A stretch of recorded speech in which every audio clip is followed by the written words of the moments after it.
പച്ചക്കറി തൈകള് ചെറിയ grow bag അതിനകത്ത് കിട്ടും. ഒരു 3 ഇഞ്ച് 4 ഇഞ്ച് കളര ഉള്ളത് ക്ലിത്ത്.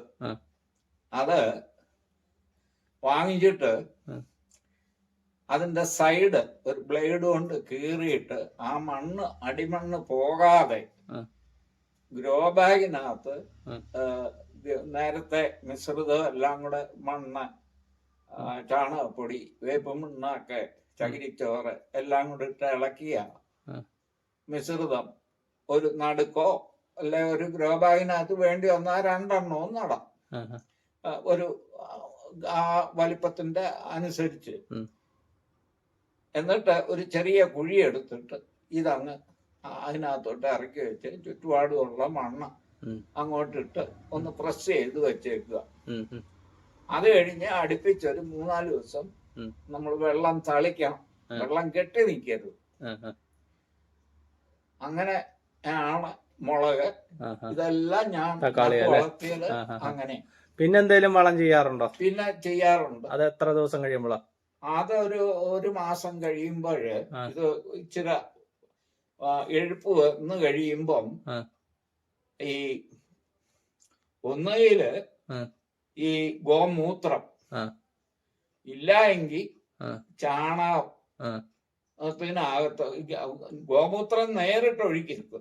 അത് ഡൈല്യൂട്ട് ആക്കി ഇട്ടേ ഒഴിക്കാവൂ, ഇല്ലെങ്കിൽ കരിഞ്ഞു പോകും. പിന്നെ എന്ന് പറയുന്നത് ചാണകമാണെങ്കിൽ അതും കടലപ്പിണ്ണാക്കും വേപ്പ് പിണ്ണാക്കും എല്ലാം കൂടെ ഇട്ട് ഒന്ന് പുളിച്ച് കഴിയുമ്പോൾ അത് വലിയ ഒരു 20 ലിറ്ററിന്റെ ഒരു വീപ്പയ്ക്കകത്ത് ഇട്ട് കലക്കി എന്നിട്ട് ഓരോ മഗ് ചെയ്ത് ഓരോ ബാഗിനകത്ത് ഒഴിക്കുക. ഞാനിവിടെ ചെയ്യുന്നത് എനിക്ക് 20 ലിറ്ററിന്റെ ഒരു ഡ്രമ്മുണ്ട്.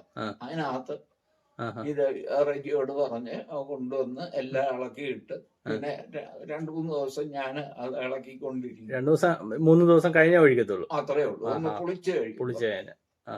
അപ്പൊ നല്ല ഭയങ്കര വാടയായിരിക്കും ഇതിന്റെ. നമ്മളിവിടെ ഗ്രോ ബാഗിനകത്ത് ഒഴിച്ചു കഴിഞ്ഞാൽ മണം കണ്ടവാനും വരും. അത് മണ്ണിനകത്ത് ഒഴിച്ചിടുന്ന പോലല്ല. പിന്നെ നമ്മൾ ഈ ഗ്രോ ബാഗിനകത്ത് ഈ മിശ്രിതം ഞാനിപ്പോ ഈ നട്ടിരിക്കുന്നതിനെല്ലാം ഈ മിശ്രിതം എല്ലാം കൂടെ ചേർത്താണ് നട്ടിരിക്കുന്നത്. വേപ്പ് മണ്ണാക്ക്, ചകിരിച്ചോറ്, ജൈവവളം ഇതെല്ലാം കൂടെ മിക്സ് ചെയ്ത് വെച്ചിരിക്കുന്ന. കരിയില ഇടക്കിടക്ക് കരിയില ഇടുമ്പോ ഈ പുട്ടുണ്ടാക്കുമ്പോ തേങ്ങാപ്പീര ഇടുന്നത് പോലെ ഇടക്കിടക്ക് കരിയിലയും എല്ലാം മണ്ണ് ഫില്ല് ചെയ്യുമ്പോ ഏറ്റവും നല്ലത് ഇത് ഈ പച്ച നിറത്തിലുള്ള ഗ്രോ ബാഗ് ആണ് നല്ലത്. അതാവുമ്പോ 50 രൂപയാണ്. ഒരു 5 വർഷം വാറണ്ടി ഉണ്ട്. മറ്റേത് 1 വർഷം നിൽക്കത്തുള്ളൂ വെള്ള ഗ്രോ ബാഗ്. എന്നാൽ ഡ്രം ആണെങ്കിൽ അതിന് കിഴുത്ത ഇട്ട് കഴിഞ്ഞാൽ നമുക്ക് ഒത്തിരി നാൾ ഉപയോഗിക്കാം.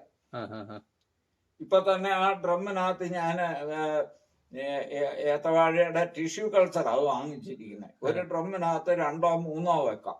നടുക്കൊരു കാല് ഇത് വളർന്നു വരുമ്പോ ഒറ്റ കാല് വെച്ചാ മതി. എന്നിട്ട് ചരടിട്ട് കെട്ടി വെക്കും. അപ്പൊ നമുക്ക് നല്ല റിസൾട്ട് കിട്ടും അല്ലെ? കിട്ടും. നമുക്ക് ഇപ്പം തക്കാളി ഇപ്പൊ ഈ തയ്യലുണ്ടാവും. ഇതെല്ലാം 3 മാസം 4 മാസം ആയതേ ഉള്ളൂ.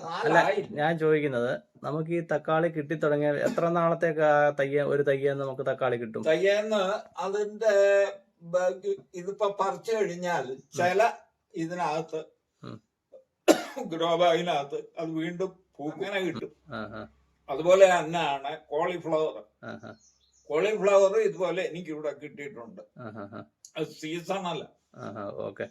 ഈ തക്കാളിക്ക് എന്തെങ്കിലും സീസൺ ആണോ? അത് ഏത് സമയത്തും കൃഷി ചെയ്യാവോ? ഇല്ല, അതും സീസണല്ല.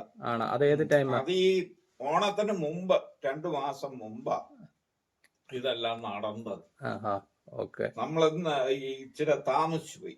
കാച്ചിലും ഇതുമെല്ലാം ഫെബ്രുവരിയിലാണ് നടന്നത്. കാച്ചില്, ചേന, ചേമ്പ് എല്ലാം നടുന്നത് ഫെബ്രുവരിയിലാണ്.